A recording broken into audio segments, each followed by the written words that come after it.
I awoke on Thanksgiving morning to an utter stillness. Having lived 73 years, I've learned silence can wear many faces. Sometimes, it's a peaceful companion. Other times, it's a stark reminder of solitude. But this morning, the quiet felt different, unsettling. I've always been an early riser. Even now, without an alarm, my body clock wakes me at 5:30 a.m., a habit ingrained over decades. On Thanksgiving, I'm usually up even earlier, filled with that quiet excitement older folks feel for cherished traditions. My mind would be buzzing with thoughts of prepping the turkey, peeling potatoes while enjoying the parade on TV, and the joy on my grandchildren's faces when they smelled the pumpkin pie baking in the oven. But that morning, as I lay in bed, staring blankly at the ceiling, something felt amiss. The house was unusually quiet. I slowly sat up, my knees protesting with their familiar aches, and reached for my robe. The fabric, softened and worn from years of use, carried the subtle fragrance of the lavender sachets I kept in my drawers. Shuffling towards my bedroom door, I paused, listening intently. Nothing. Not the sound of little feet scampering down the hallway. No cartoons blaring from the television. And strangely, no aroma of brewing coffee, a task my son Michael always took upon himself. He knew I liked my coffee strong and hot, ready and waiting for me when I came downstairs. I opened the door and stepped into the hallway. Morning light streamed through the windows at the far end, casting a soft, golden glow, the kind of light that usually envelopes a home in warmth. But as I stood there, the warmth didn't reach me. The house felt hollow, like an empty shell. "Michael," I called out, my voice sounding weak and insignificant in the vast emptiness. "Amanda."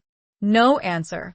I walked down the hallway, peeking into the guest room where my grandchildren usually slept when they visited. The beds were neatly made, untouched. "All right then." I could hear him clicking on a keyboard. "Can I get your name and address?" I gave him the information, speaking clearly, taking my time. "And how much are we moving? Full house or just a few items?" I looked around my bedroom, then thought of the living room, the kitchen, the garage.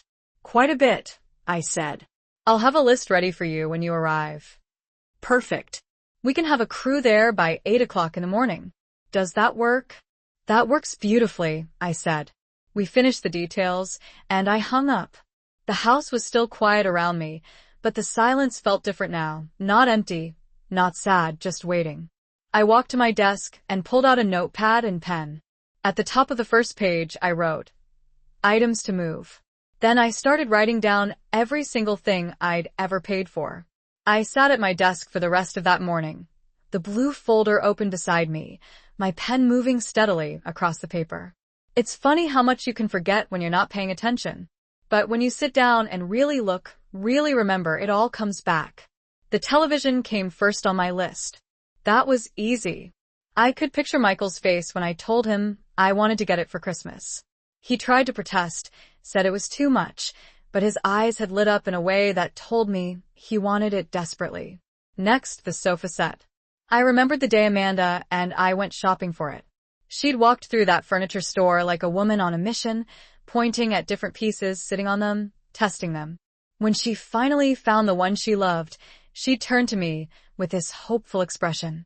"It's beautiful, isn't it?" she'd said. And it was still as really, even if I've never found it comfortable. I wrote it down, then added the matching armchair and ottoman, the coffee table that went with the set.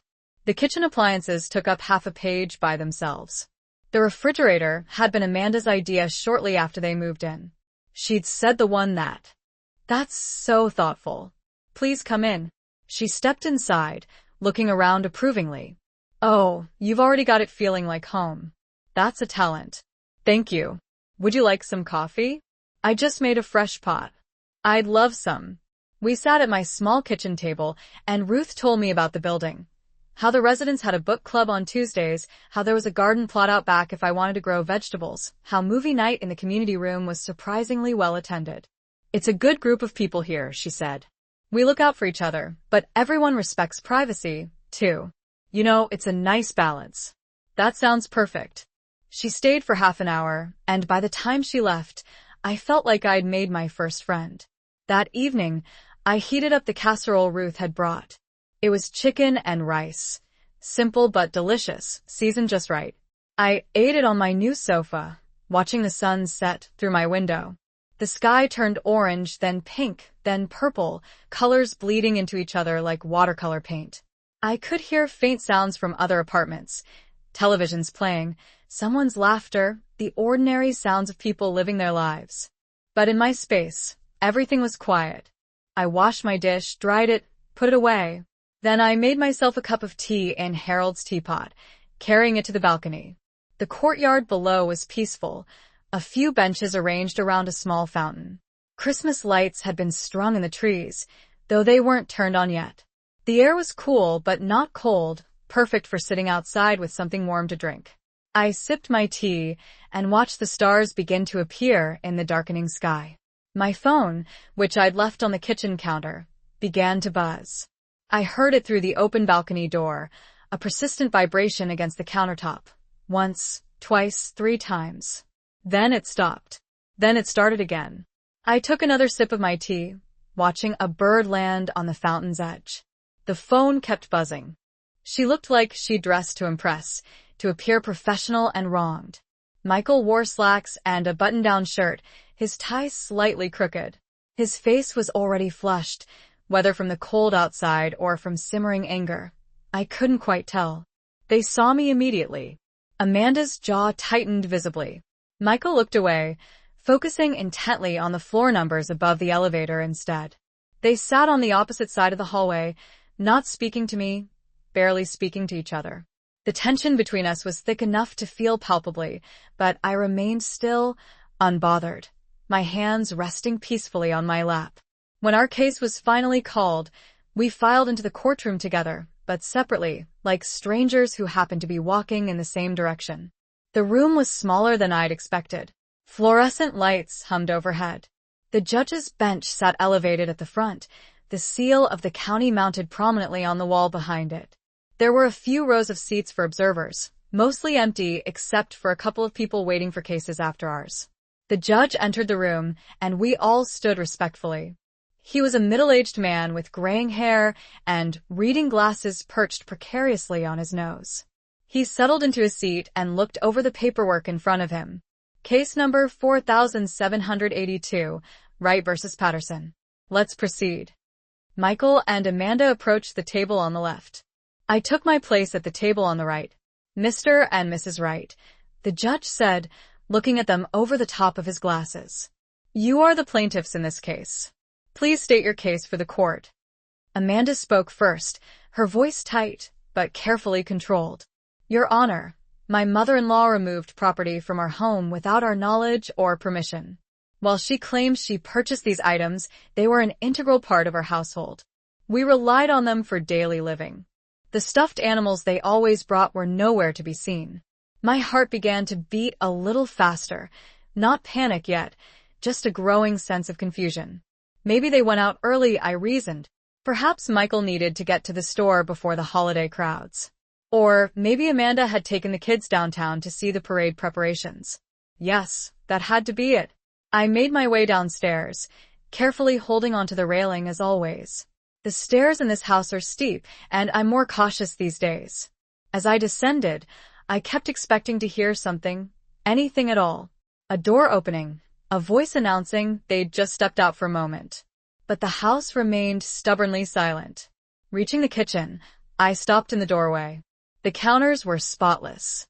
Too spotless. Usually, by Thanksgiving morning, there'd be mixing bowls scattered about, ingredients strewn around, evidence of the organized chaos that comes with preparing a large holiday meal.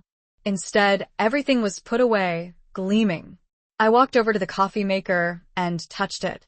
Cold. That's when my gaze fell upon the driveway through the kitchen window. I moved closer, pressing my palm against the cool glass, and looked out. Both cars were gone. Michael's truck, the one I'd helped him with the down payment on just 2 years ago. Amanda's SUV, the one she'd insisted she needed for the kids. Both parking spaces were empty, save for the telltale oil stains on the concrete. Before we continue, let me ask you something. I'd love to know where you're watching this from and what time it is where you are. Drop a comment below and let me know. Are you listening to this while cooking your own Thanksgiving feast?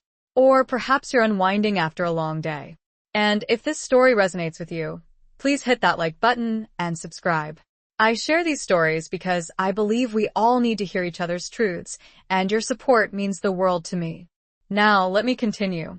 The refrigerator that came with the house was hopelessly outdated and didn't align with her daughter's vision for the kitchen. I timidly suggested a fresh coat of paint or new handles, something simple to update it.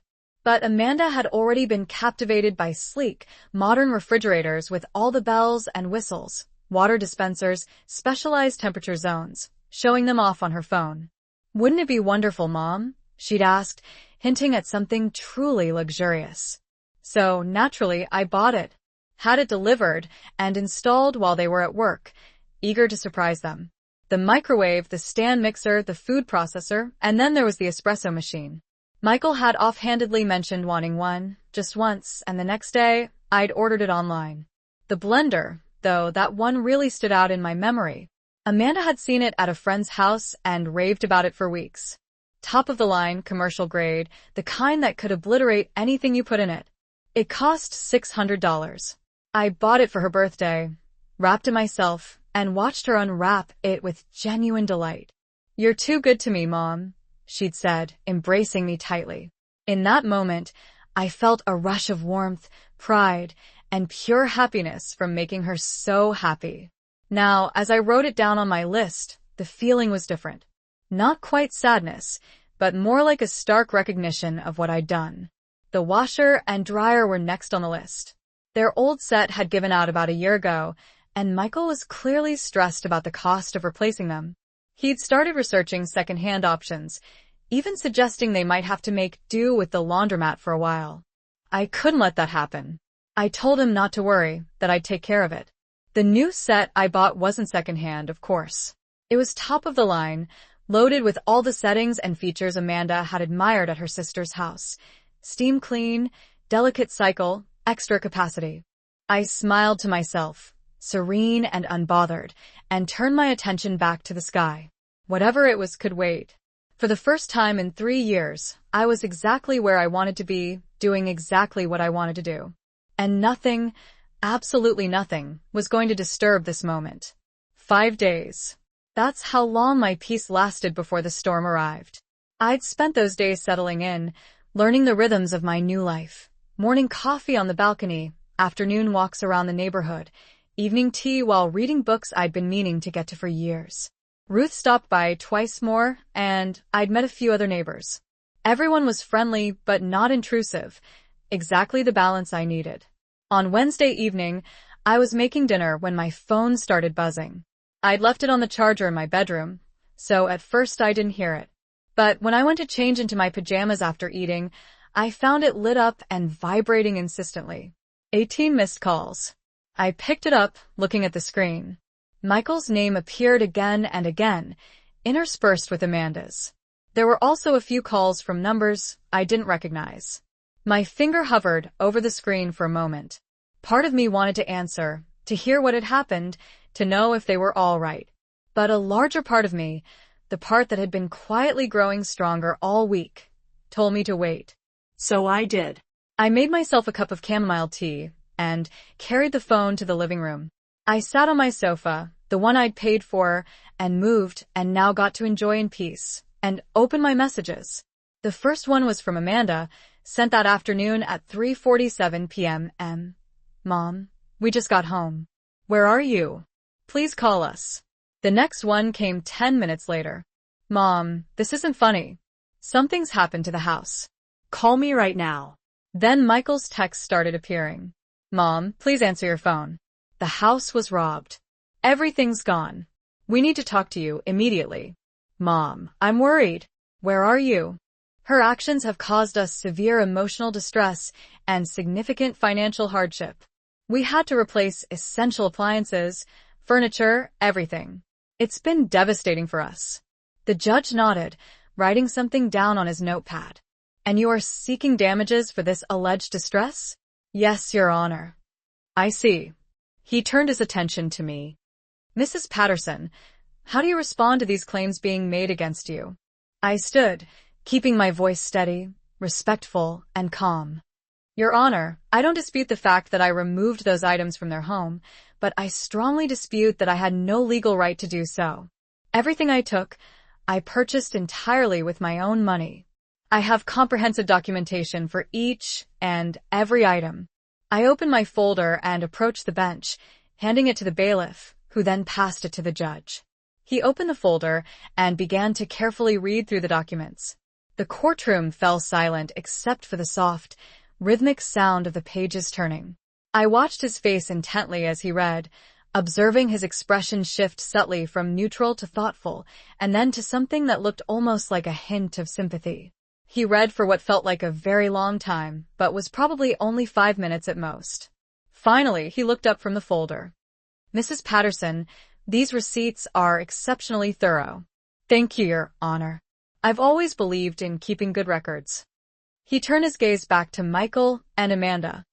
Mr. and Mrs. Wright, I am looking at receipts here that clearly show that your mother purchased a television, various pieces of furniture, essential appliances, and numerous other household items. Her name is on every single receipt. He paused for emphasis. Can you provide this court with any documentation whatsoever showing that you purchased these items? Michael shifted uncomfortably in his shoes. We lived with them. They were in our house. But did you pay for them?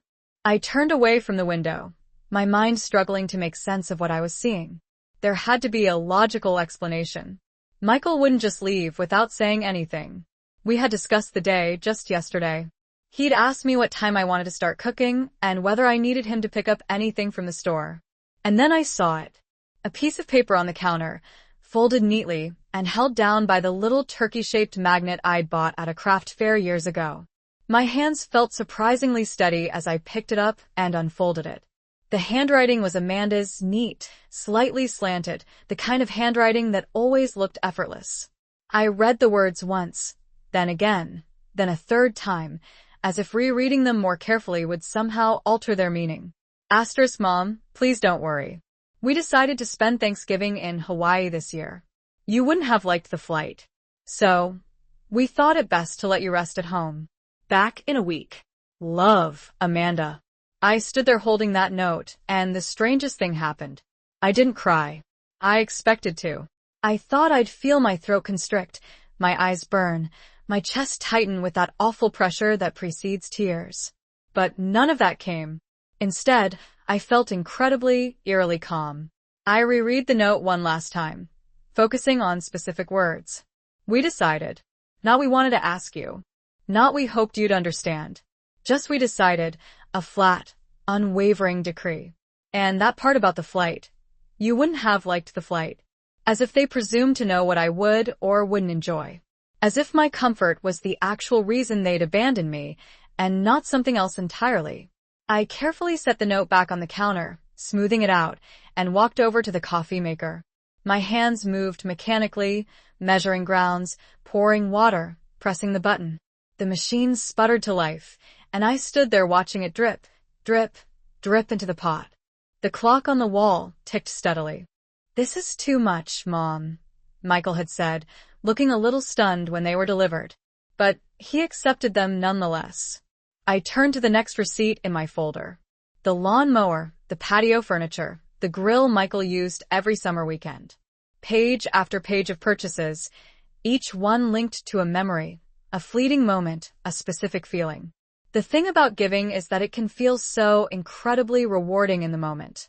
You witness someone you love light up with genuine happiness, and you tell yourself, yes, this is what I'm supposed to do. This is how I show them I care. But there's a world of difference between giving freely and giving because you're terrified of what will happen if you stop. Somewhere along the line, I'd crossed that line, and I hadn't even realized it. By the time I got to the utility bills, my hand was beginning to cramp. I'd taken over the electric bill about 18 months ago. Michael had mentioned one month that it was unusually high, something about the air conditioning running constantly during a heat wave. I'd offered to cover it just that once, just to help out. But once turned into twice. Twice became always. The water bill followed, then the internet, then the home insurance premium. Michael never explicitly asked. He just casually mentioned that money was tight, that things were expensive, that they were doing their best, but sometimes it was just so hard. And I'd step in every single time. I looked at my list, now sprawling across 3 full pages in my neat, meticulous handwriting. Each line represented money I'd spent, yes. But more profoundly, it represented a piece of myself I'd willingly given away, all while believing I was building something lasting, a family, a home, a place where I truly mattered. I set down my pen and flexed my fingers, my gaze fixed on the blue folder with its dwindling stack of receipts yet to be examined. But I'd seen enough. More than enough. I sipped my tea slowly, reading each message with the same calm detachment I might read the newspaper. There were voicemails too, 7 of them. I put the phone on speaker and listened. The first one was Amanda's voice, high-pitched and strained. "Mom. Oh my God, Mom. Where are you? We came home, and the house is empty. Someone took everything. The TV, the furniture, even the refrigerator. We're calling the police. Please call us back." The second was Michael, trying to sound calm, but failing. "Mom, it's me. Listen, something's happened while we were gone." Gone. I needed to hear from them the moment they got my message. It was crucial. As time passed, their messages escalated in desperation. I could hear Amanda's sobs, Michael's voice growing sharper, more insistent. They both kept asking where I was, if I was safe, what I possibly knew about what was happening. I finished my tea, carefully placing the cup back on the saucer. Then, I activated a contingency plan I had prepared before leaving. It was something I'd meticulously set up, even though I wasn't entirely sure I'd need it. I opened the Ring camera application on my phone.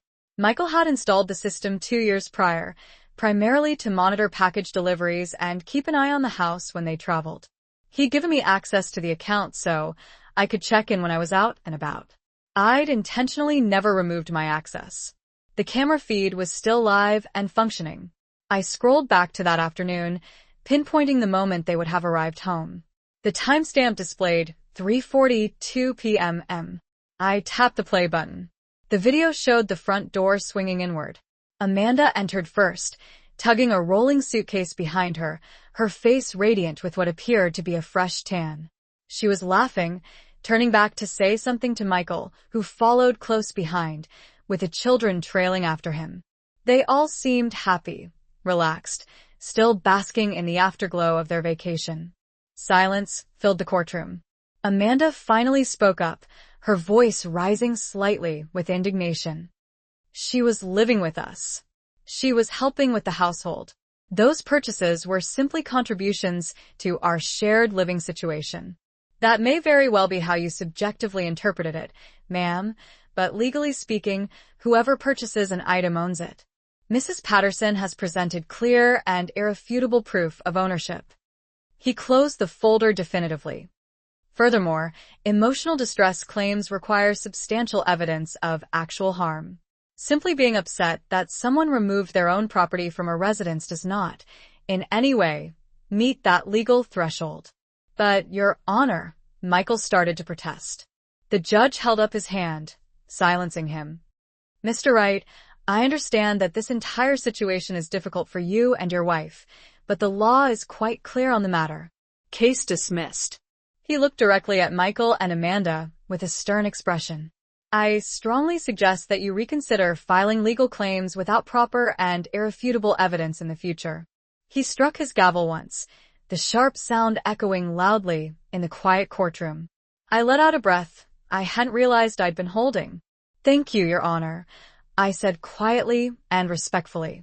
He simply nodded to me, a hint of kindness in his expression, and then gathered his papers and stood, signaling the end of the proceedings. I collected my folder, tucked it back into my purse, and turned to leave the courtroom. As I walked past their table, Amanda muttered something under her breath that was just barely audible. I didn't catch all of it, but I definitely heard the word selfish clearly enough. I kept walking, refusing to engage. Michael stood frozen in place, staring blankly at the floor. Our eyes didn't meet. I honestly don't think he could bring himself to even look at me. I pushed through the courtroom doors and stepped back into the hallway. 6:15 in the morning. Thanksgiving Day. I poured myself a cup of coffee when it was ready, added cream just the way I liked it, and carried it over to the kitchen table. I sat down in my usual chair, the one facing the window, where I could see the bird feeder in the backyard. A cardinal landed on it as I watched, its bright red plumage a stark contrast against the pale morning sky. It pecked at the seeds for a moment, then flew away.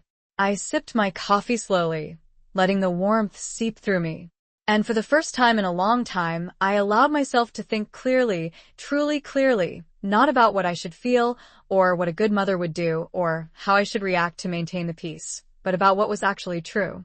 And the truth was this. I was sitting alone in a house on Thanksgiving morning, drinking coffee I'd made myself, after my son and his family had flown off to Hawaii without even telling me. They'd left a note. No phone call, no invitation, not even the basic decency of telling me to my face. Just a note. I set my coffee cup down and looked around the kitchen, at the refrigerator I'd bought when they complained their old one wasn't big enough, at the new curtains I'd sewn because Amanda wanted something more modern, at the table where I'd shared hundreds of meals, always ensuring everyone else had seconds before I took any for myself. And sitting there in that silent house, with that note on the counter and an empty driveway outside, something inside me shifted. I didn't cry. I just started thinking. Sitting there with my coffee, my mind drifted back, not to escape what had just happened, but to understand how I'd arrived at this point. It started 3 years ago, when my husband, Harold, passed away. We'd been married for 48 years. He went peacefully in his sleep, which everyone said was a blessing. And maybe it was. But peaceful or not, losing him left a void in my life that I didn't know how to fill. The afternoon sun was streaming through my bedroom window now, casting a warm, golden glow. I checked the time. 2:30. I'd been at this for hours. My stomach rumbled softly, reminding me that I hadn't eaten anything since that early cup of coffee. I gathered my papers, tucked them back into the folder along with the receipts, and stood up. My knees protested, stiff from sitting for so long, but I slowly made my way downstairs. The kitchen felt different now. Not sad, not angry, just neutral. A space I was merely passing through, rather than truly inhabiting. I opened the pantry and scanned the shelves. Amanda kept it meticulously organized, everything labeled and neatly arranged by category. My eyes landed on a can of pumpkin puree, pushed towards the back. Pumpkin pie, my favorite. I'd planned to bake 3 of them today, one for dinner, one for Michael to take to work next week, and one to send home with my grandchildren. That had been the plan, back when I envisioned spending Thanksgiving surrounded by family. Now, I decided I'd make just one, a small one, just for myself. I pulled out the ingredients, setting them on the counter one by one. Flour, sugar, eggs, cream, the spices, cinnamon, nutmeg, and ginger, their containers worn from years of use. My hands moved through the familiar motions, mixing the dough, rolling it out, pressing it into the pie tin. The filling came together easily, smooth and fragrant. As I slid the pie into the oven and set the timer, the kitchen filled with the comforting aroma of baking spices, rich and entirely mine. I poured myself a glass of water and sat at the table, watching through the oven door as the pie began to set, its edges turning golden. For the first time in 3 years, I was cooking just for myself. Not worrying about whether Michael would want seconds, or if Amanda preferred less cinnamon, or if the grandkids would eat their vegetables if I promised them dessert. Just me, my pie, my kitchen, my choice. Amanda wheeled her suitcase toward the living room, likely intending to drop it off there before fully unpacking. I watched as her expression underwent a dramatic shift as she stepped through the doorway. The laughter abruptly ceased. Her mouth fell open in disbelief. The suitcase handle slipped from her grasp, clattering to the floor. Michael appeared behind her, his expression morphing from initial curiosity to utter confusion, and finally to sheer shock, all in the span of a few seconds. What the? His voice, though small, was clear through the speaker. Where's everything? Amanda ventured further into the eerily empty room, her hands rising to cover her face in dismay. The couch, the TV, everything's gone. I watched as Michael rushed off toward the kitchen, heard his voice boom with alarm. The refrigerator. Amanda, they even took the refrigerator. The children, sensing their parents' escalating panic, began to cry.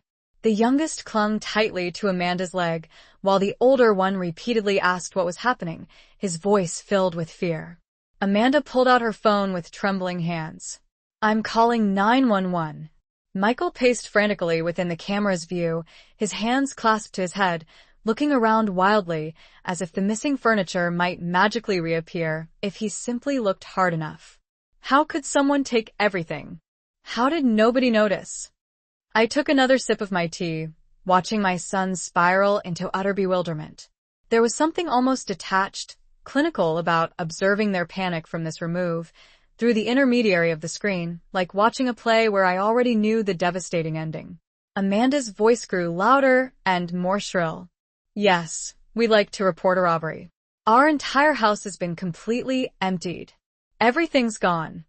Michael disappeared into another room, presumably to assess what else had been stolen. I heard him shout from somewhere off camera, "The washer and dryer, too." The building suddenly felt warmer than it had earlier. Or maybe it was just that I personally felt lighter, as if a great weight had been lifted from my shoulders. I walked down the long corridor, past the waiting benches, toward the main entrance. Outside, the air was cold and sharp, stinging my cheeks slightly. The sky had darkened considerably, and tiny snowflakes were beginning to fall, drifting lazily down from the gray, overcast clouds. I stood on the courthouse steps for a moment, breathing in the crisp winter air, watching as the snow began to dust the sidewalk and the surrounding trees. It really should have felt lonely standing there all by myself, estranged from my only son, effectively cut off from my beloved grandchildren, and walking away from what had been the only real family I had left. But surprisingly, it didn't feel lonely at all. Instead, it felt like freedom, a sense of liberation that I hadn't experienced in years. For months passed by like pages gently turning in a quiet and contemplative book. Winter settled heavily over the city, then gradually softened into the promise of early spring. The bare trees outside my apartment building began to tentatively bud, then slowly greened, eventually bursting into full, vibrant leaf. Life moved steadily forward, gentle and consistent, and I moved right along with it. I'd found my new rhythm at Meadowbrook. Tuesday mornings were dedicated to the book club with Ruth and 5 other wonderful women who shared my deep love of mysteries. Wednesday afternoons, I volunteered at the community center downtown, patiently teaching younger seniors how to effectively use computers and smartphones, helping them to navigate the digital world. On Thursdays, I painted in the art room on the first floor, discovering, much to my surprise, that I had a decent hand for watercolors when given the opportunity. My apartment slowly filled with small but meaningful joys. Our little house, the one we'd bought when Michael was just a baby, suddenly felt too big and too empty all at once. I remember standing in our bedroom a few weeks after the funeral, gazing at Harold's side of the closet, his shirt still hanging there, pressed and waiting. I couldn't bring myself to touch them yet. That's when Michael appeared. He'd been checking on me regularly, calling every day, stopping by with groceries I hadn't requested. At first, I was grateful. It felt good to know someone cared, that I wasn't entirely alone in the world. One evening, he sat me down at my kitchen table, the same table where Harold and I had shared countless meals. "Mom," he said, his voice gentle, full of concern, "I've been thinking you shouldn't be alone right now. It's not healthy." I told him I was managing just fine and grief is hard, but I'd learned over the years that being alone and being lonely are two different things. But Michael persisted. "Amanda and I have been talking. We have that extra room downstairs. The kids would love having you closer. And honestly, Mom, we could use your help. Amanda's working full-time now, and daycare is so expensive." The way he phrased it made it sound like we'd both be helping each other, like it was a partnership. "You could stay in your house," he continued. "But wouldn't it be nice to wake up to the sound of the grandkids, to have family around?" When he put it that way, how could I refuse? I thought about those quiet mornings in my empty house, making coffee for one, eating dinner alone while the television hummed in the background. The prospect of being surrounded by life again, by laughter and noise and purpose, felt like exactly what I needed. So I said yes. Michael was overjoyed. He hugged me tightly and promised it would be wonderful. "We're going to take such good care of you, Mom." What he didn't immediately mention was that he needed assistance with a down payment on a bigger house. When the timer went off, I pulled the pie out and set it on the cooling rack. It looked perfect. The filling set just right, the crust flaky and golden brown. I didn't even wait for it to cool completely. I cut myself a generous slice, plated it, and carried it to the table. The first bite was still warm, melting on my tongue with all those familiar flavors, sweet, spiced, and absolutely perfect. I ate slowly, savoring every bite. And when I was finished, I felt full in a way I hadn't in a long time. Not just my stomach, something much deeper. That night, I slept soundly. No tossing, no waking at odd hours, no lying in the dark wondering if I'd done enough, been enough, given enough. Just deep, peaceful sleep. Because tomorrow, everything was going to change. I woke up Friday morning at 5:30, just like always. But unlike every other morning in this house, I felt energized, ready. I showered, dressed in comfortable clothes, and went downstairs to make breakfast, a proper one. Scrambled eggs, toast, a fresh pot of coffee. While I ate, I reviewed my list one last time, checking it against the receipts still spread across the table. Everything was in order. At 7:30, I heard the truck pull into the driveway. I looked out the window and saw a large, white moving van with blue lettering on the side. 3 men climbed out, all young, probably in their 20s or 30s. They wore matching blue shirts and work gloves. I'd baked cookies the night before, after my pie, chocolate chip, because they're easy and everyone loves them. I arranged them on a plate and brewed a fresh pot of coffee, then opened the front door before they could even knock. "Good morning," I said, smiling warmly. "You must be from Prestige Moving." The tallest one, with sandy hair and a kind face, stepped forward. "Yes, ma'am. I'm Jason. This is Marcus and Tyler. We're here for your move." "Wonderful. Please come in. I've made coffee and cookies. You'll need your energy today." They took the washer and dryer. A part of me, the part that had dedicated years to being a mother, wanted to feel sympathy for them, to witness their distress and instinctively want to alleviate it, to somehow make it better. But I couldn't bring myself to feel that way because this wasn't simply about them experiencing hurt. This was about them finally grasping what they had lost, what they had taken for granted, what they had carelessly left behind, without giving it a second thought. I fast-forwarded through the next hour of footage, watching the police arrive on the scene, observing Michael and Amanda giving their initial statements, gesturing wildly at the empty rooms, their faces etched with stress and utter confusion. One officer walked through the house taking notes. The other remained in the kitchen, apparently asking questions. I couldn't make out what they were saying, but I could easily imagine the line of questioning. "What exactly was taken? When did you first notice the theft? Do you have any idea who might have done this?" Amanda kept shaking her head in disbelief, wiping away tears. Michael's face had transformed from shocked disbelief to simmering anger, his jaw clenched tight, his movements sharp and jerky. They had no idea. Not yet, at least. But they would soon enough. I watched for a little longer until the officers eventually departed, leaving Michael and Amanda alone in their desolate, empty house, sitting on the bare floor because there was literally nowhere else to sit. Amanda had her head buried in her hands, sobbing. Michael was glued to his phone, most likely attempting to call me again. I turned off the video. The living room around me felt warm and secure, filled with my own carefully chosen furniture, my personal belongings, my decisions. Outside my window, the evening had deepened into night, and the courtyard lights had automatically come on, casting a soft, comforting glow over the fountain. My phone buzzed again, incessantly. A new, colorful throw pillow that Ruth had enthusiastically helped me pick out. A collection of paintings I'd created myself, hanging proudly on the walls. fresh-cut flowers from the local farmer's market every Sunday. The silence I had been so profoundly afraid of never felt empty or oppressive. Instead, it felt full, rich, and entirely mine. I spoke to Harold's photograph often, updating him on the events of my days, asking for his opinion on various things, even though I generally already knew exactly what his advice would be.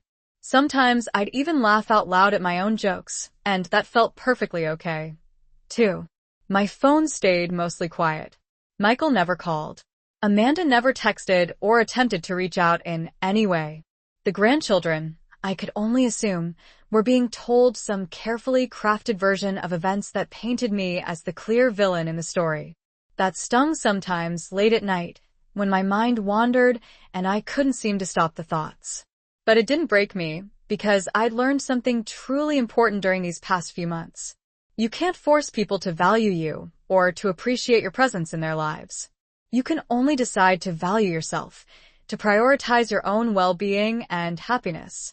And now, on another Thanksgiving morning, I woke up at 5:30 to sunlight streaming through my curtains and the rich, comforting smell of coffee brewing, thanks to a timer I'd thoughtfully set the night before. This year felt very different from Thanksgivings past. Not heavy with expectation or the pressure to perform, just open, peaceful, and truly ready for whatever the day might bring. I'd invited Ruth and 2 other neighbors, Bernard and Louise, to join me for dinner. Nothing fancy, just the 4 of us sharing a simple, heartfelt meal. Bernard was bringing freshly baked rolls from his favorite bakery in town. Louise had promised to bring her famous homemade cranberry sauce. The one they were renting was too small, he explained. But if we pooled our resources, we could get something really nice, something with room for everyone. I had the money. Harold had been diligent with our savings, and the life insurance policy had been generous. Michael suggested I could think of it as an investment in our family's future. I wrote the check without hesitation. Looking back now, I can see how it all unfolded, piece by piece. But at the time, I was simply a widow yearning to feel needed again. The first few months in the new house were precisely as Michael had promised. I'd wake up to the sound of my grandchildren giggling in the next room. Amanda would seek my advice on recipes.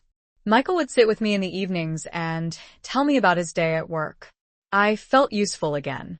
I cared for the children while Michael and Amanda worked. I'd pack their lunches, assist with their homework, read them bedtime stories. When Amanda mentioned the old washing machine was failing, I bought a brand new one. When Michael said they were struggling with the electric bill one winter, I discreetly took over the utilities. It felt rewarding to help, to be the kind of mother and grandmother who could ease their burdens. They called me a blessing. That word came up frequently. You're such a blessing, Mom. We're so blessed to have you here. I wore that word like a warm, comforting coat. But somewhere along the way, the dynamic shifted. It happened so gradually that I didn't notice it at first. The requests for assistance became expectations. The gratitude morphed into assumptions. When I suggested I might want to visit my friend Dorothy one weekend, Amanda looked surprised. But who will watch the kids? When I mentioned I was tired one evening and might skip cooking dinner, Michael seemed annoyed. We were counting on you, Mom. The phrase, "we were counting on you," cropped up more and more often. I began to feel less like family and more like hired help. They exchanged glances, probably surprised to be greeted with refreshments at 8 in the morning on Thanksgiving. But they followed me inside, wiping their feet carefully on the mat. "This is very kind of you," Jason said, accepting a cup of coffee. "Most people are usually stressed on moving day." "Oh, I'm not stressed at all," I said pleasantly. "I've been planning this very carefully." Tyler, the youngest one, with freckles scattered across his nose, took a cookie and bit into it. His eyes widened. "These are really good, ma'am." "Thank you, dear." My late husband always said my chocolate chip cookies were the best he'd ever tasted. I set down the plate and picked up my folder. "Now, let me explain how this is going to work. I have a list of items to be moved, and I have receipts for each one. I want to make sure we're all on the same page." Jason set down his coffee cup, suddenly more businesslike. "Receipts?" Yes. "You see, everything we'll be moving today belongs to me. I purchased it all myself. I just want to be thorough, so there's no confusion. I handed him the list, and he scanned it, his eyebrows rising slightly as he read. This is quite a lot of furniture and appliances. I know. I've been generous over the years, I said softly. But now it's time for these things to come with me to my new place. Marcus, who had been quiet until now, looked around the living room. So, we're taking the TV, the couch, the tables, everything in here? Everything on the list, I confirmed. Would you like to see the receipts as we go? I find it helps to be organized. Jason looked at me for a long moment, and I could see the wheels turning in his head. He was smart enough to understand that this wasn't a typical moving job. But I'd been nothing but polite, had all my documentation ready, and was clearly in complete control of the situation. That won't be necessary, ma'am, he said finally. If you say it's yours, that's good enough for us. Another call from Michael. I glanced at Harold's photograph on the wall. He seemed to be smiling down at me with that knowing expression he used to get whenever I finally stood up for myself about something. I didn't watch for long. I whispered softly to his picture. I already knew exactly how it would end. I silenced my phone, placing it face down on the coffee table, and picked up my book, settling in to read. Whatever unfolded next, they would have to navigate it entirely on their own. The knock came 2 days later, on a Friday afternoon. I'd honestly been expecting it. Not necessarily the precise timing, but definitely the fact that it would happen. I knew in my heart that Michael and Amanda wouldn't simply let this go without pushing further, without exhausting every possible angle they could think of. I was in the kitchen preparing lunch, a simple grilled cheese sandwich, when I heard the firm rapping on my door. 3 distinct knocks, evenly spaced, official sounding. I turned off the stove, wiped my hands on a nearby towel, and walked calmly to the door. Through the peephole, I could clearly see 2 police officers standing in the hallway. One was relatively young, perhaps in his late 20s, with dark hair and a genuinely earnest expression. The other was older, likely nearing retirement age, with graying hair at his temples and the kind of face that suggested he'd seen it all, the good, the bad, and the truly ugly. I opened the door and smiled pleasantly. Good afternoon, officers. How can I help you? The younger one spoke first, pulling out a small notepad from his pocket. Good afternoon, ma'am. Are you Mrs. Margaret Patterson? I am. Ma'am, we're here regarding a report filed by your son, Michael Wright. He claims there's been a theft at his residence, and he suggested that you might have information about it. Oh, I see. Well, please come in.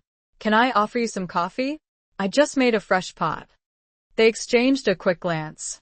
I was handling the turkey, which was significantly smaller than any turkey I'd ever made before, but it was perfectly sized for our small, intimate group.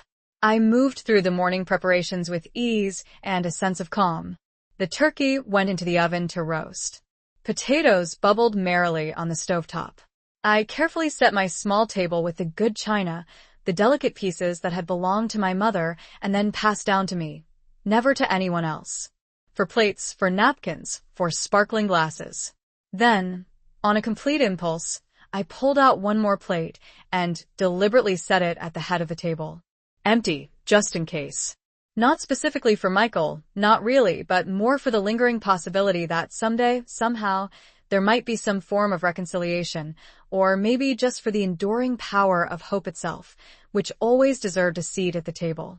Ruth arrived first, carrying a pumpkin pie that smelled absolutely heavenly. Happy Thanksgiving, she said warmly, hugging me tightly at the door. Your place smells just wonderful. Thank you so much for coming, Ruth. I'm so glad you're here to share the day with me. Bernard and Louise arrived together shortly after, laughing about something that had happened in the elevator. Bernard's rolls were still warm to the touch in their paper bag. Louise's cranberry sauce gleamed a rich, ruby red in a delicate crystal bowl. We settled easily into comfortable conversation while I finished preparing the rest of the meal, everyone pitching in to help in some way. Bernard mashed the potatoes with practiced ease.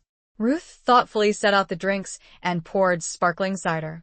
Louise artfully arranged the food on various serving platters. By noon, we were all seated together around the table, everything beautifully laid out. Should we say grace before we eat? Louise asked with a gentle smile. I nodded in agreement. We joined hands, the four of. But I told myself I was being overly sensitive. They were busy, stressed, working hard. Of course, they relied on me. That's what families do. We support each other. Then came the incident that should have awakened me much sooner. It was about 6 months ago. I wasn't feeling well, just a spring cold, and I'd gone to lie down early. I was in my room with the door slightly ajar when I overheard Amanda on the phone in the hallway. I know, she was saying to someone, her voice carrying that distinctive tone people use when they're venting. She means well, but she's so set in her ways. Everything has to be done her way, and honestly, sometimes it's just easier to work around her. There was a pause while the person on the other end spoke. Oh, we can't ask her to leave, Amanda continued. Michael would never forgive himself. Plus, she helps with so much, the bills, the kids. We'd be lost without her money. Honestly, her money, not her money. I lay very still in my bed, staring at the ceiling, feeling a coldness settling in my chest. She kept talking. But between you and me, sometimes I just want my house back. You know what I mean? Like, it's nice having the help, but I miss having our own space. Our own space. As if I was intruding. As if this wasn't the house I'd helped purchase. I didn't confront her. I didn't mention what I'd heard. I simply filed it away in some quiet corner of my mind and carried on, because what else could I do? Where else would I go? I convinced myself I'd misunderstood. That Amanda was merely having a bad day. That she didn't truly mean it the way it sounded. We just move what you tell us to move. Perfect. Let's start with the living room, shall we? They got to work, and I settled into the one chair I wasn't taking, watching them with my folder in my lap. Jason directed the other two with quiet efficiency. They wrapped the television carefully in blankets, securing it with tape. Tyler disconnected all the cables, coiling them neatly. Marcus helped lift the TV onto a dolly, and together they wheeled it out to the truck. Next came the sofa. It took all three of them to maneuver it through the doorway, tilting it at awkward angles, communicating in that shorthand way people develop when they work together regularly. On 3. 1, 2, 3. I watched them work, occasionally checking items off my list. Each piece of furniture that disappeared through that door felt like taking a breath after holding it for far too long. The coffee table, the end tables, the lamps, the bookshelf with all of Amanda's decorating books still on it. I'd bought the bookshelf. The books could stay. By 9:30, the living room was empty except for the chair I sat in. The space looked bigger somehow. The walls bare where framed pictures had hung. The floor marked with indentations where furniture legs had rested. Sunlight streamed through the windows, illuminating dust particles floating in the air, making ephemeral patterns on the hardwood floor. Kitchen next? Jason asked, wiping sweat from his forehead despite the cool morning. Yes, please. The refrigerator, the microwave, and all the small appliances on the counter. Oh, and there's a stand mixer in the pantry. Tyler's eyes widened when he opened the refrigerator and saw how full it was. Ma'am, there's a lot of food in here. I know. Just leave it on the counter. They'll have to deal with that themselves. They emptied the refrigerator's contents onto the counter, an odd assortment of leftovers, condiments, and ingredients. The older officer smiled slightly. That would be nice. Thank you. I led them into my living room, gesturing for them to have a seat on the sofa while I went to pour the coffee. My hands were perfectly steady as I prepared 2 cups, adding cream and sugar to a small tray along with some of the cookies Ruth had brought over yesterday.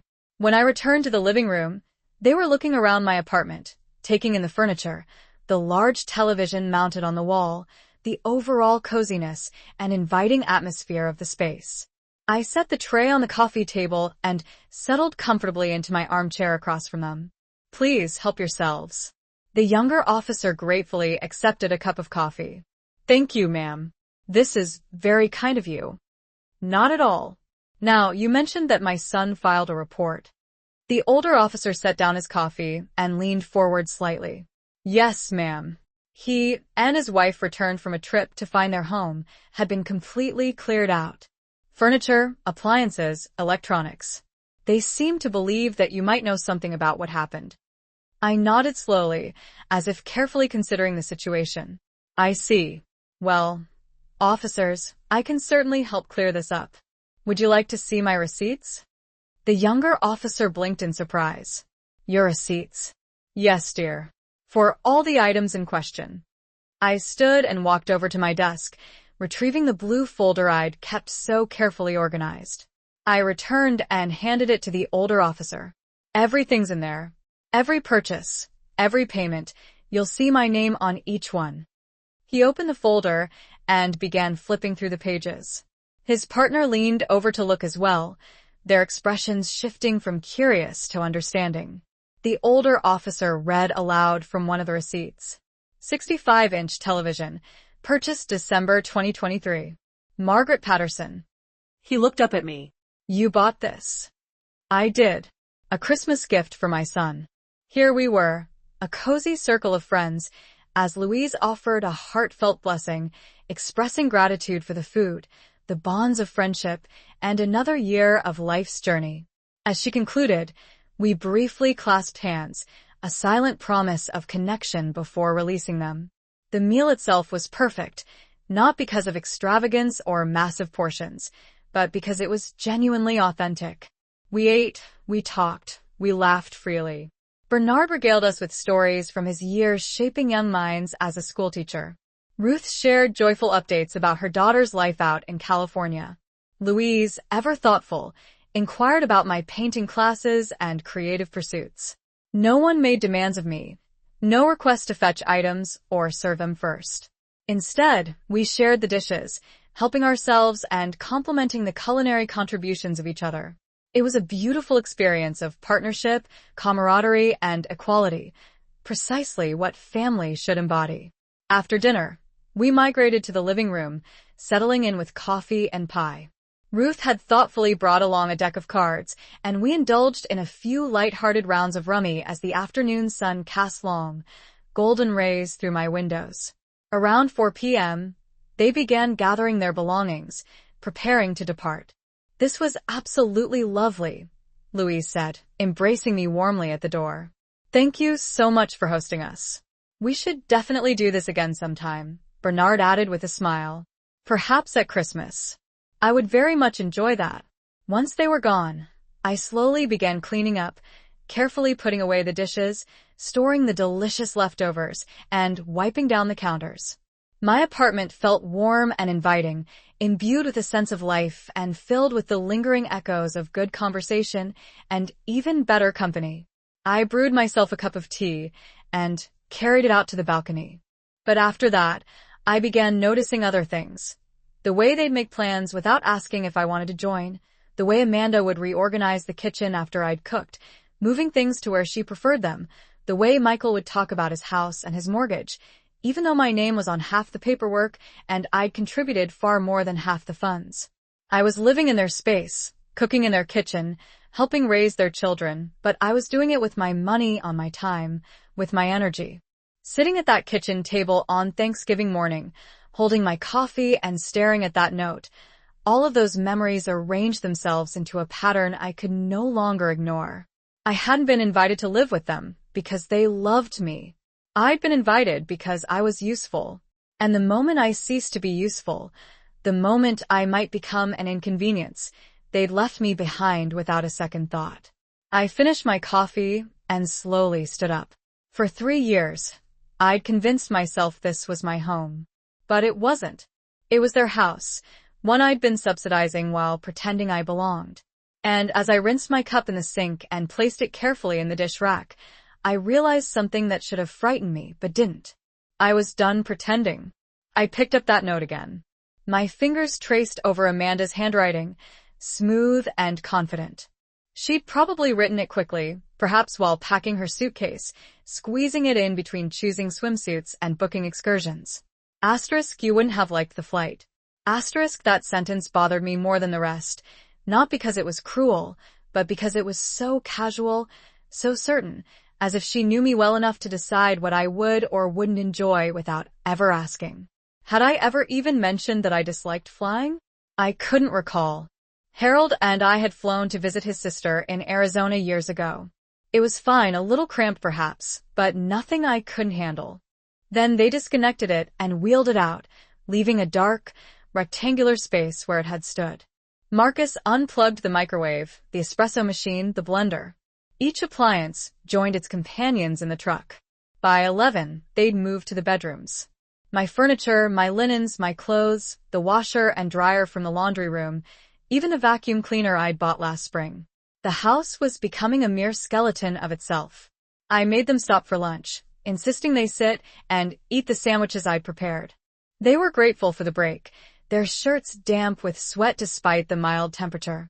"You're handling this really well," Jason said between bites. "Most people get emotional when they move." "I'm not most people," I said simply. "And I'm not sad to leave. Sometimes you just have to know when it's time to go." He nodded slowly, understanding passing between us, without more words needed. By noon, the truck was packed. The house stood empty around us, echoing with each footstep. Bare walls, bare floors, bare counters. Only the bones of it remained. I walked through each room one final time, not saying goodbye, just bearing witness. This had been my home for 3 years, but it had never really been mine. In the kitchen, I stopped at the counter. Amanda's note still sat there, held down by the turkey magnet. I left it exactly where it was. Next to it, I placed the stack of bills that had arrived in the mail that morning. Electric, water, internet, all in Michael's name now, since I'd called each company earlier in the week and had the accounts transferred. They'd figure it out eventually. Then I did something that made me smile. I took my house keys off my keyring, both copies, and set them beside the note and bills. From my purse, I pulled out a spool of red ribbon I'd bought years ago for Christmas presents. I tied the keys together with a neat bow, the ribbon bright and cheerful against the cold metal. A gift of sorts. Jason appeared in the doorway. "I have the credit card statement to match if you need it." He continued reading. "Sofa set, $3,000. Refrigerator, $2,800. Washer and dryer set." He was quiet for a moment, then looked at me with something that looked almost like respect in his eyes. "Ma'am, this is quite a lot of purchases. I'm aware. I was helping my family, or at least I thought I was." The younger officer was still carefully looking through the receipts, his brow furrowed in concentration. "But these are all at the address where the theft was reported." "That's correct. I lived there for 3 years. I purchased those items while living there with my own money, and I have proof of every transaction." I paused, taking a sip of my coffee. When I decided to move out, I simply took what legally belonged to me. The older officer closed the folder carefully and set it on his lap. "Ma'am, if you don't mind me asking, why the sudden move?" I looked at him directly, my voice calm and clear. "I woke up on Thanksgiving morning to an empty house. My son, his wife, and their children had flown to Hawaii without telling me. They left a note saying, 'You wouldn't have enjoyed the flight.'" I smiled softly. It made me realize some things about my situation. So I decided to make a change. The younger officer's expression softened with sympathy. "They left you alone on Thanksgiving?" "They did." There was a moment of silence in the room. The older officer picked up his coffee and took a long drink, then set it down with a sigh. "Mrs. Patterson," he said gently, "I don't see any crime here. Everything in this folder clearly shows that you legally purchased these items. You have every right to take your own property." That's what I thought, but I wanted to be absolutely sure. I didn't want any misunderstandings. The younger one was still processing everything. "But your son thinks his house was robbed." "I imagine he does, but I didn't rob anyone." The air was cool and refreshing, yet not biting, and I felt perfectly comfortable with my cardigan wrapped snugly around me. The sun was beginning its descent, painting the sky in breathtaking hues of orange and gold. In the courtyard below, someone had activated the fountain, and I could hear the gentle, soothing sound of water trickling softly. My thoughts drifted back to last Thanksgiving, to the stark emptiness of waking up in that sprawling house, to the pain of discovering that hurtful note, the shock and deep ache that resonated in my very bones.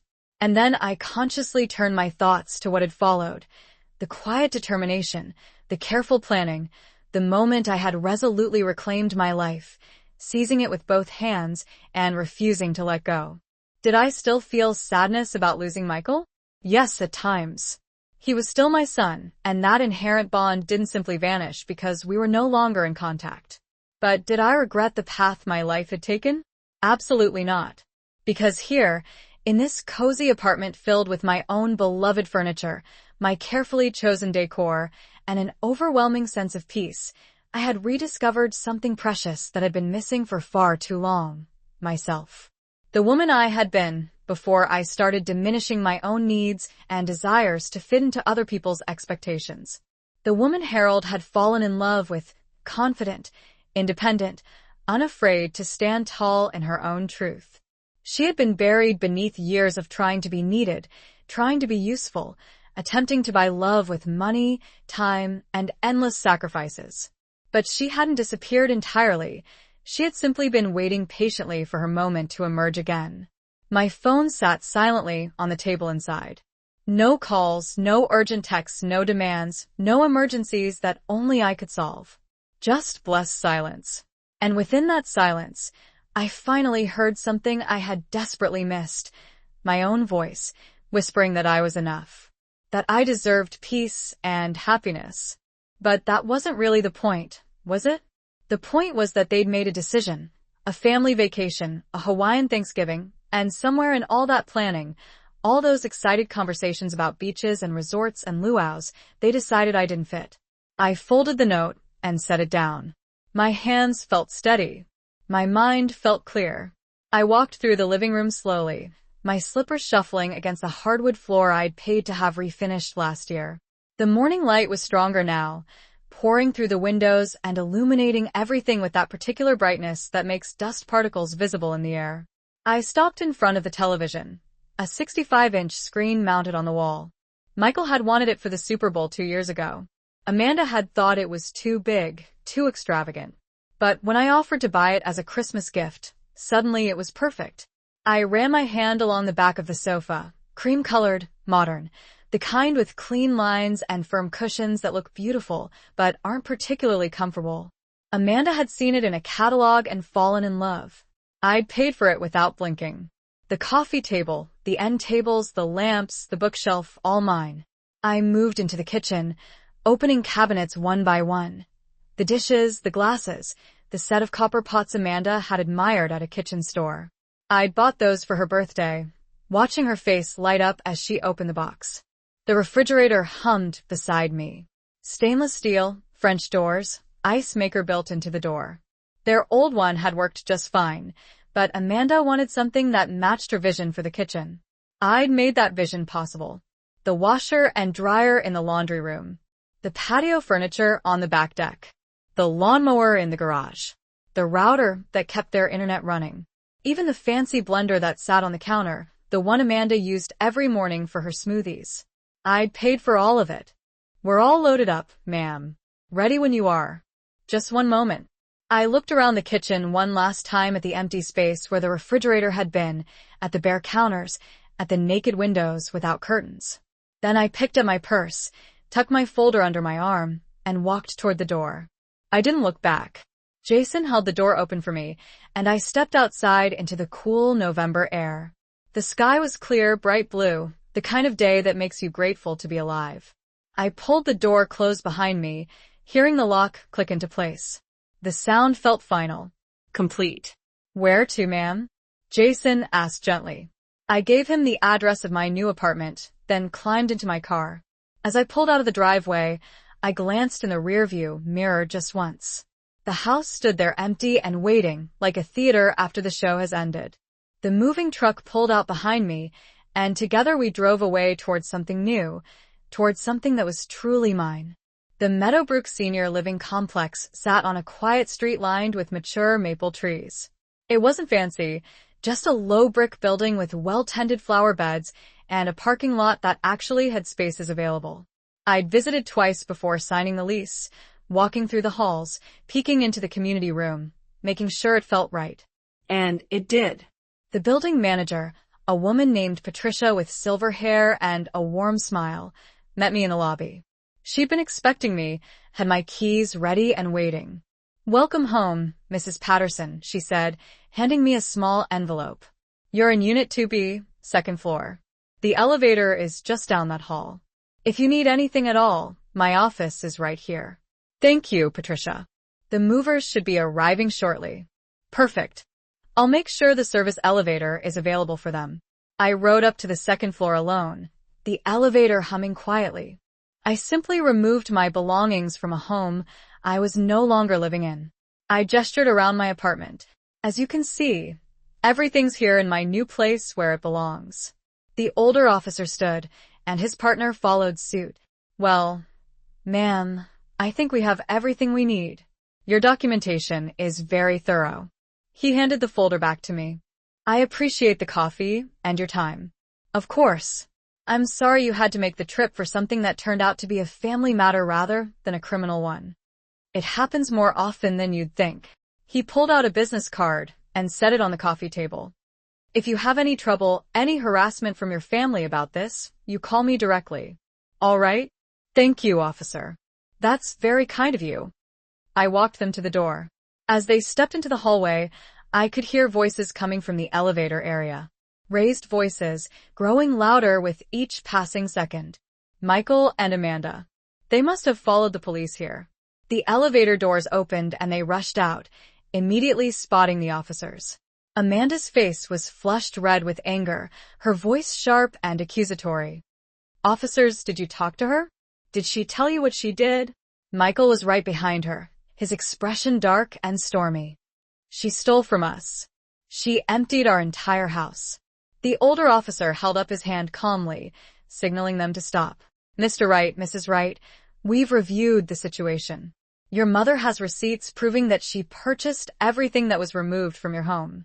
She broke no laws." Amanda's mouth fell open in disbelief. "But that's our furniture, our appliances." "Actually, ma'am, legally, they belong to whoever purchased them.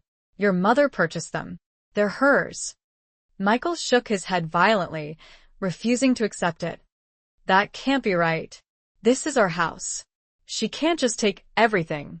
"Sir, ownership of property is determined by who paid for it. That walking away from those who didn't appreciate my worth wasn't cruel. It was absolutely necessary for my own well-being." The sky deepened into shades of vibrant purple, and stars began to twinkle into existence one by one. I finished my tea and retreated back inside, gently closing the balcony door behind me. My gaze fell upon the fifth plate still sitting on the table, empty and waiting. I considered putting it away, returning it to its rightful place in the cabinet. But instead, I left it there. Not because I expected Michael to appear, not because I was clinging to a false and fading hope, but because I had finally understood that forgiveness doesn't equate to forgetting. It doesn't mean allowing people to inflict pain upon you repeatedly. It simply means releasing the heavy burden of anger and resentment so you can move forward, lighter and more free. And I felt so much lighter now, unburdened and at peace. I washed the plate carefully and put it away with the others. Then, I turned off the lights, checked the locks on the doors, and made my way to the bedroom. Before climbing into bed, I paused for a moment in front of Harold's photograph, a wave of affection washing over me. "We did all right today," I told him softly. "I think you would have really liked Bernard. He reminds me a little bit of you." In the photograph, Harold smiled back at me, his eternal smile filled with warmth and love. I slipped into bed, pulling the covers up around me, feeling the familiar comfort and security of my own space, my own choices, my own hard-earned peace. They had left me behind that Thanksgiving morning, assuming that I would remain small, quiet, and eternally grateful for whatever meager scraps of attention they deigned to throw my way. But I had discovered a profound truth that they had never anticipated. Silence isn't synonymous with weakness. Sometimes, silence is the very means by which you discover your inner strength. Not because they'd explicitly asked, not really. They'd mentioned needs, expressed wishes, made comments about how nice it would be to have this or that. And I'd stepped in, opened my wallet, solved the problem. Because that's what I thought love looked like. I walked back to my bedroom and sat on the edge of my bed. On my nightstand was a photograph of Harold, taken perhaps 10 years before he died. He was smiling at something outside the frame, his eyes crinkling at the corners the way they always did when he laughed. "What would you think about all this?" I asked his picture softly. Harold had always been practical, generous, but clear-eyed. He would have seen what was happening long before I did. He probably would have pulled me aside months ago and asked me gently why I was working so hard to buy affection. I touched the frame, then opened the drawer of my nightstand. Inside was a blue folder, the kind with pockets and a little elastic band to keep it closed. I'd always been organized, the type of person who kept receipts and warranty cards and instruction manuals filed away neatly. Harold used to tease me about it. "You keep track of everything," he'd say, shaking his head with amusement. I pulled out the folder and opened it. Page after page of receipts, every major purchase I'd made since moving into this house, each one with my name printed clearly at the top. Some were years old, the paper starting to yellow at the edges. Others were recent, still white and crisp. Television, sofa, appliances, furniture. I even had the receipt for the down payment on the house itself, the cashier's check made out with my signature at the bottom. I flipped through them slowly, not reading every word, just remembering. Each piece of paper represented a moment when I thought I was helping, when I believed I was being a good mother, a good grandmother, a valued member of the family. But looking at them now, they felt different. They felt like proof. When the doors opened, I found myself in a clean hallway with soft beige carpet and wall sconces that cast a gentle light. Unit 2B was the third door on the right. I slid the key into the lock and turned it, pushing the door open slowly. The apartment was smaller than what I'd left behind, but it was mine. Completely, entirely mine. Sunlight poured through the windows in the living room, illuminating honey-colored wood floors. The kitchen was compact but functional, with white cabinets and newer appliances. There was one bedroom, one bathroom, and a small balcony that overlooked the courtyard below. I walked through it slowly, opening cabinets, testing the faucet, standing on the balcony, and breathing in the cool air. It smelled like fresh paint and possibility. The movers arrived 20 minutes later, and I directed them where to place everything. The television went against the living room wall, the sofa faced it with the end tables on either side. My bed in the bedroom, my dresser against the opposite wall. Everything fit perfectly, like pieces of a puzzle finally in their right places. "You need anything else, ma'am?" Jason asked as they prepared to leave. No, dear. "You've all been wonderful. Thank you." I tipped them generously, pressing cash into each of their hands despite their protests. They'd earned it, and more than that, they'd been kind. In my experience, kindness deserves to be rewarded. After they left, I stood in the center of my living room and just breathed. Silence surrounded me, but it was different from the silence in that house yesterday morning. This wasn't absence. This was peace. I started unpacking slowly, taking my time. I hung Harold's photograph on the wall beside my television, right where I could see it from the sofa. In the picture, he was laughing at something, his eyes bright with joy. It had been taken at our 40th anniversary party, just 2 years before he passed. "Well, Harold," I said softly to the picture, "your mother has extensive documentation. There's nothing criminal here." I stood in my doorway watching this exchange with quiet composure. Amanda's eyes found mine, filled with fury and disbelief. Michael looked like he desperately wanted to say something, but couldn't find the right words. The younger officer spoke up. "Folks, I suggest you try to work this out as a family, but from a legal standpoint, the case is closed." The officers moved toward the elevator, leaving Michael and Amanda standing in the hallway, staring daggers at me. For a long moment, nobody spoke. Then, I stepped back into my apartment. "I hope you enjoyed Hawaii," I said softly, and closed the door, shutting them out. The letter arrived 3 weeks later, delivered by certified mail. I signed for it at the door, thanking the postal worker, and carried it inside. The envelope looked official, with the county courthouse address printed in the corner. I set it on my kitchen table and made myself a cup of tea before opening it. Inside was a summons to small claims court. Michael and Amanda were suing me for emotional damages, claiming that my actions had caused them undue stress and significant financial hardship. The amount they were seeking was $12,000. I read the document twice, then set it down beside my teacup. Ruth knocked on my door an hour later, catching me as I was watering the plants I'd placed on my balcony. "You look troubled," she said when I let her in. "Is everything all right?" I showed her the letter. She read it, her eyebrows rising higher with each line. "They're actually suing you, after everything, apparently. Do you have a lawyer?" "I don't think I'll need one. I have my receipts, and the truth is fairly simple." I poured her a cup of tea. "Besides, I've learned that sometimes the best defense is simply showing up prepared." "You're braver than I would be." I smiled. "Not brave, just tired of being afraid. Sometimes, silence is how you reclaim your life, piece by precious piece. And sometimes, the bravest and most empowering thing you can do is to walk away from those who consistently fail to see your worth and instead build a life where you finally and fully recognize it yourself." I closed my eyes and drifted peacefully off to sleep, enveloped in the sense of calm and contentment that I had fought so hard to achieve. Every bill in my name, every single item I used, painstakingly purchased by me. Every morning that felt like a precious gift rather than a burdensome obligation. This was my life now, undeniably and unapologetically. And it was profoundly beautiful. Before you go, I want to express my sincere gratitude for listening to my story. If it resonated with you on some level, if you've ever felt invisible, overlooked, or taken for granted, I would be absolutely delighted to hear from you in the comments section below. Please feel free to share your thoughts, your own personal experiences, or simply let me know that you were here, that you listened, and that you understood. And please don't forget to hit that like button and subscribe to my channel.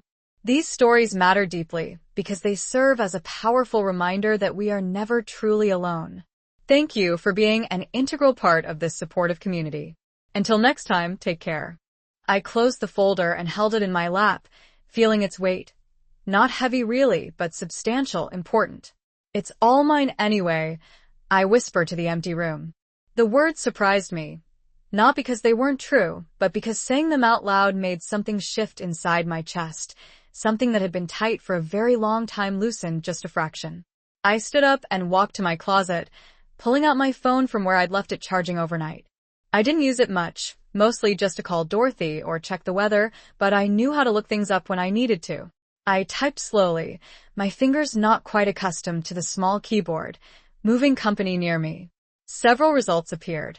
I scrolled through them, reading reviews, looking at ratings. One had particularly good comments. "Family-owned," people said. "Professional, respectful."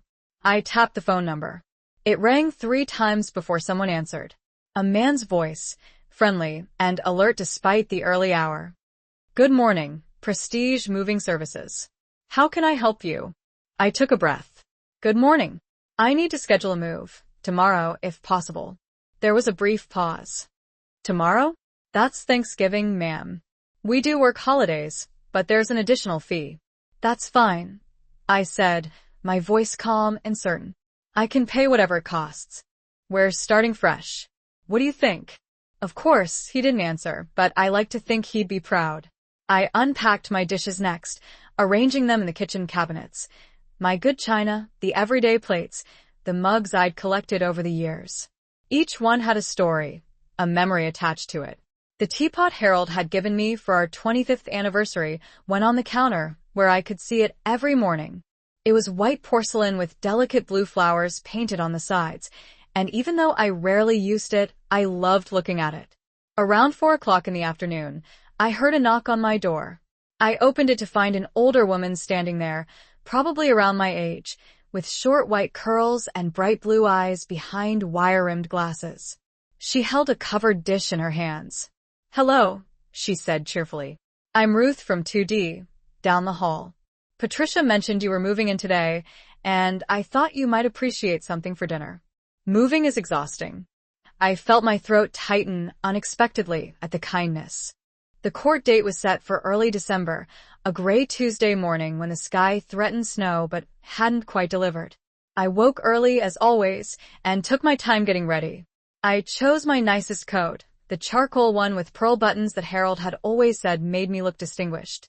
A simple dress underneath, comfortable shoes, and my small purse with the blue folder tucked safely inside. When I looked in the mirror, I saw a woman who was calm, ready, not angry, not anxious, just certain. The courthouse was downtown, a brick building with tall windows and stone steps leading up to heavy wooden doors. I arrived 15 minutes early, checking in at the clerk's desk and finding my way to the correct courtroom. The hallway outside was busy with people waiting for their cases to be called. Lawyers in dark suits shuffled papers. Nervous-looking individuals sat on benches, whispering to their companions. The whole place smelled faintly of floor polish and old wood. I found a bench near the door and sat down, folding my hands over my purse. 10 minutes later, Michael and Amanda arrived. Amanda wore a navy blue suit, her hair pulled back severely. Her makeup was carefully applied.